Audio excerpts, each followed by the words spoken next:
we divide or split 12 into two odd numbers? Okay, show me. Fishbowls are an experience unlike I've ever had before because they're very intentional models for feedback. A fishbowl is really just an opportunity to learn with very direct feedback about our instruction, our vocabulary, our language, and how we can take that feedback to benefit our students' learning. We wanted to, end goal, have something that we could use for teachers to be able to come in, observe, and kind of create almost a live laboratory, if you will, of professional learning. We really thought we need to also go into the classrooms, provide observation, reflection, and feedback cycles in order to help develop the classroom and work with the students and the teachers. So we always start with breathing. I know I need a little extra breathing time today because I'm a little nervous too, okay? I always want to improve, but I felt I don't know how. I didn't have any direction to go in. So once I got the opportunity to participate in this fishbowl experience, I was so excited because I was finally getting assistance to learn how to become a better teacher and to inform my practice. I understand the standards better. I know what the goal of each lesson is, and I am better equipped to guide students towards what the goal is. The changes that we've seen in my students has been astronomical, but I also feel like the change I've seen in myself as a teacher is something that I couldn't have dreamed of. Really internalizing the lessons and looking and using the resources that we've provided them in a really intentional way has made a difference for our teachers and for our students. I knew in my gut that it was possible and that if we were able to provide the teachers with the right support, we could get high quality instructional practices happening in our buildings. This fishbowl process has really enhanced my preparation.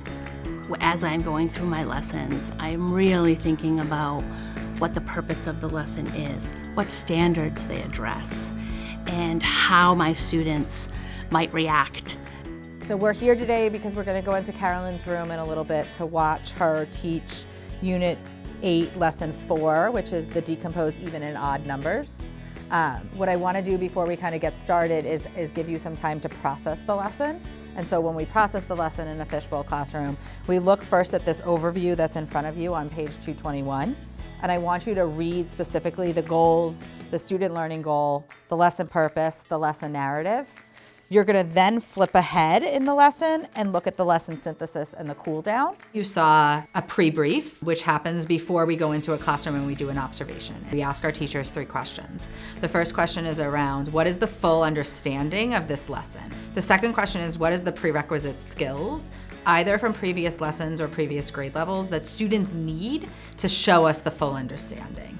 And the last question is, where is this lesson going? What is the coherence of this lesson and why is this important? We're able to get feedback, we're able to give feedback, and it's really been a valuable experience. We can add on to what Helen said. What else is the story problem about? You then saw a lesson. It's really important that the first time teachers are going in, it's a full 60-minute lesson. And then the third piece that you saw today was around the debrief. All right, so we just saw Carolyn teach Grade 2, Unit 8, Lesson 4. Great job. Take a breath. Thank you. We come in and we spend time to collect our thoughts. We then do a whip around of some glows so that the teacher is able to build her confidence before she's asked to kind of reflect out loud and be vulnerable. We then ask clarifying questions. The purpose of the clarifying questions is to make sure that all factual answers are answered before we have a conversation where the teacher is not supposed to jump in. The teacher is supposed to sit back, listen for 10 or 15 minutes, really free up their brain space so that they don't have to respond, kind of listen and observe.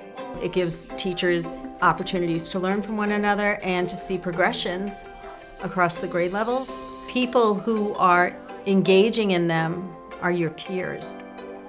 And it's an opportunity to have honest conversations that are all about improving your practice as an educator.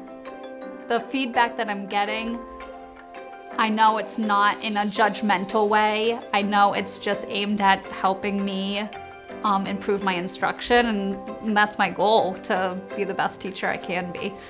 I've been so amazed to see the student growth.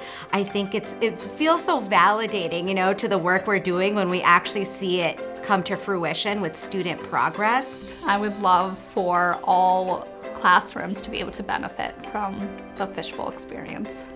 It might seem like it's a lot of work at the beginning, but it's totally worth it. This is what I want to be doing. This is how I want to be planning my lessons, and this is time well spent.